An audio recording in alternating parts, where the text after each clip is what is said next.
Samantala, sa iba pang balita, may bago na hong liderato ang mataas sa kapulungan ng Kongreso matapos magbitiw bilang Senate President itong si Senador Juan Miguel Zubiri. Kaya alamin po natin sa kanya ang dahilan ng agad po niyang pagbitiw sa pwesto at ang kanyang saloobin naman sa nangyaring rigudon sa mataas sa kapulungan ng Kongreso.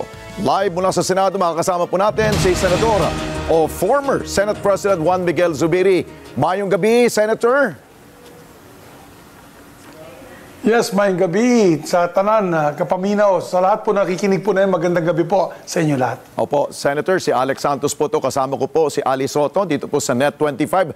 Senator, bagamat batid na ho namin ang inyo pong talumpati kanina, baka meron ho kayong gustong i-share sa amin po. Ano ho bang punot dulo nito ng pagpapalit po ng liderato ng Senado? Alam mo, Alex and Ali, nung January pa lang, nung kinontra po natin yung People's Initiative, naramdaman ko po na parang mga kaalyado natin, mga kasamahan natin ay medyo hindi na ganun I'd say, responsive sa ating liderato. At nakikita ko po marami po mga dumarating na batiko mismo sa mga kaalyado natin.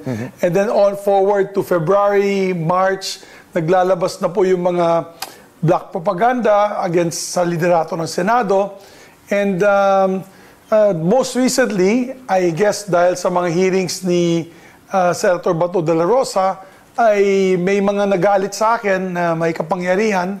At siguro, sabi nila, palitan yung liderato ng Senado. Nahinayan lang talaga ako, Alex, kasi alam mo, the Senate has always been an independent institution. Sinasabi nga nila, last bastion of democracy. Pero mukhang may ibang tao na may ibang agenda. But of course, hindi ko naman sinasabi ito ay agenda ng ating bagong Senate President. I'd like to congratulate Senate President Chis Escudero sa pag-ascend niya po as bilang Senate President ng Republika ng Pilipinas. Ang akin lang po, naramdaman ko talaga ng hirap ng itong nakarang 5 buwan. And grabe ang pressure sa akin. Lalong lumala lang dahil itinulak po natin ang independensya ng Senado na binigay ko po ng kapangyarihan ang lahat ng mga senador, ng lahat na kanilang mga komitiba na magkaroon ng hearings. Kahit sino po matamaan, kahit sino man ang masasaktan, so as long as may, of course, mapapakita po ng pruweba, ng ebidensya, at yung kanilang agenda ay syempre ay para sa pakanan ng taong bayan.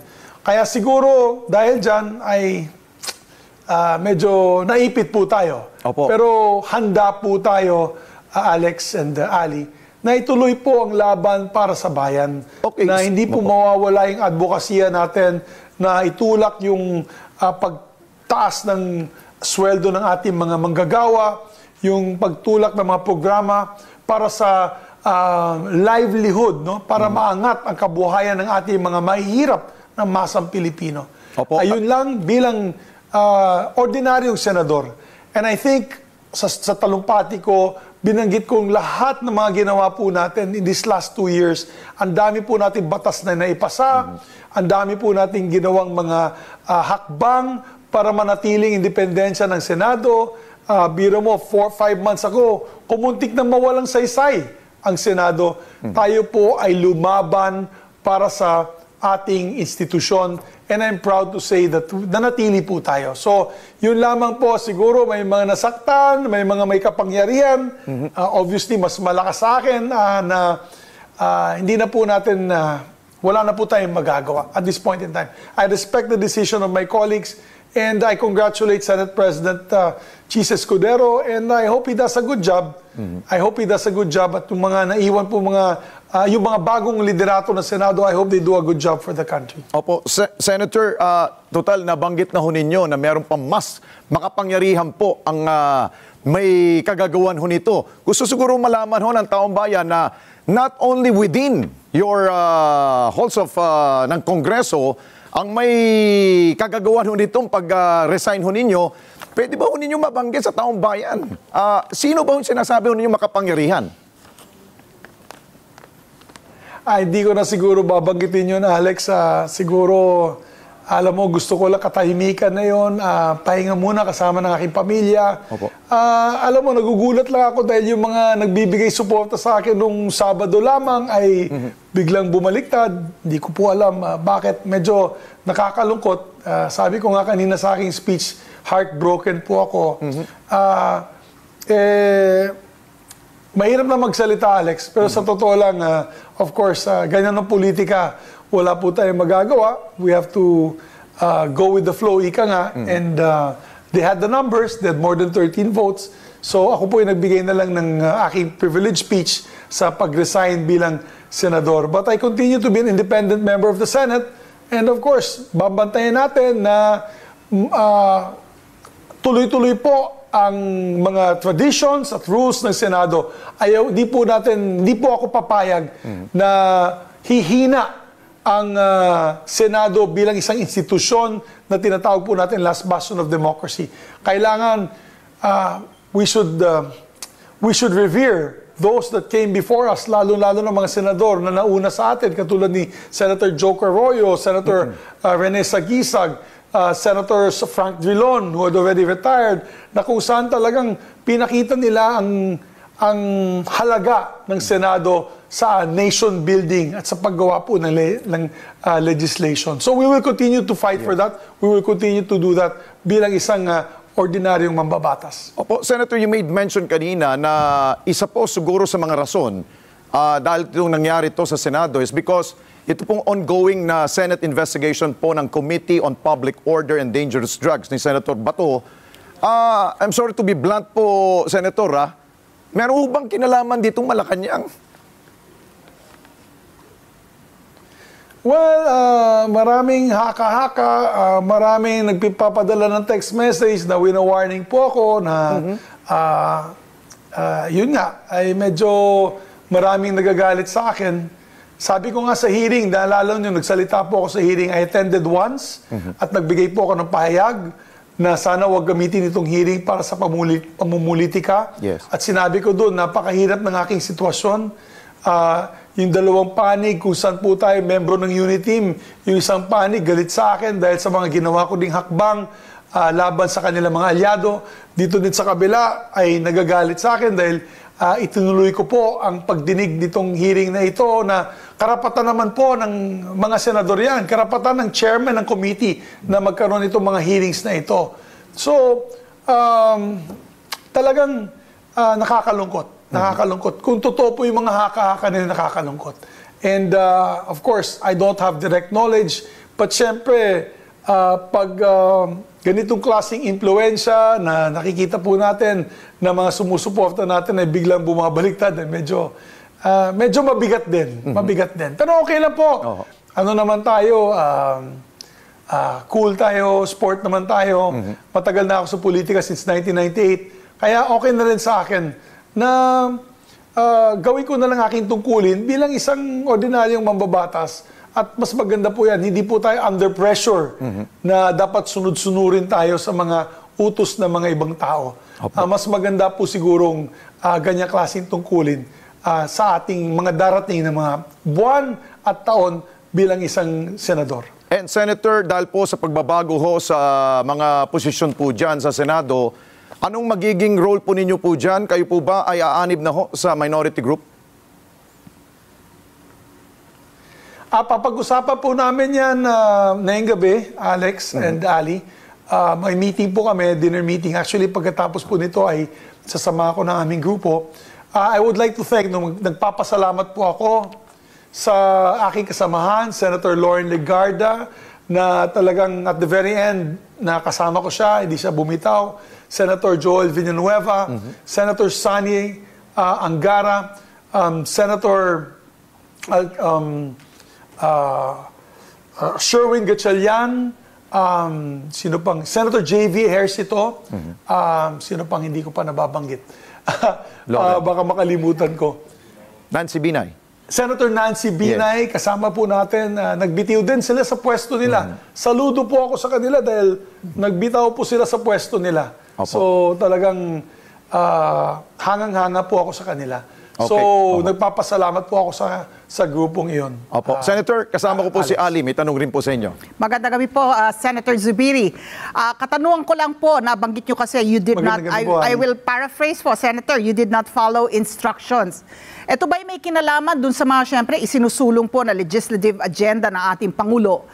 Pero alam din natin yung talagang pinanindigan ninyo na independence of the Senate, considering tatlong supposed to be equal branches of government, ang executive, judiciary, at ang legislature. Yung legislative agenda, particularly po yung economic chacha po, does that have anything to do dun sa hindi pagiging stampad Senate nga sa inyong pamumuno? Well, hindi kami tumupad sa timeline dahil nga yung gusto po nila na RBH 6 na pinag-hearing po natin na yun. No? Hindi pa tapos yung hearing ng RBH 6. Unfortunately, hindi ko na po alam anong mangyayari doon dahil nag-resign din po si Senator Sani Angara sa kanya mga komitiba. Siya po yung sponsor nitong RBH 6 sa mga hearings. Naalala ko meron po silang timeline na hindi po namin naisunod dahil sinabi naman po natin, kailangan pag-usapan to ng masinsinan. Hindi naman mamadiliin ang amendment sa Constitution. Napakahalaga po na ganitong klaseng importanteng panukala, hindi pwedeng basta-basta ipasa lamang ng isa't 2 linggo. No, kailangan ng extensive consultation. Kaya kami po ay pumunta ng Baguio noong nakarang linggo. At this week sana, we were supposed to go to Cebu and Cagayan de Oro. Mukhang hindi na po matutuluyan. Kung saan pag-usapan po namin ang RBH 6. Of course, nag-umpisa po yan nung napikon yung may mga kapangyarihan na hindi po namin sinuportahan ng PI, People's Initiative. Siyempre, hindi po namin susuportahan yan dahil mawawala po ang kapangyarihan, ang saysay ng Senado dito sa mga desisyon na usaping amendments ng Constitution. Kasi tatanggalin po nila yung kapangyarihan namin to vote as one. Kaya, in a rare moment, nagkasama po kami lahat, nagkaisa po kami lahat, na hindi kami pumayag. Unfortunately, dahil dyan, ay may mga nagalit po sa akin at sa aming liderato. And dyan po nag-umpisa siguro itong problema ko.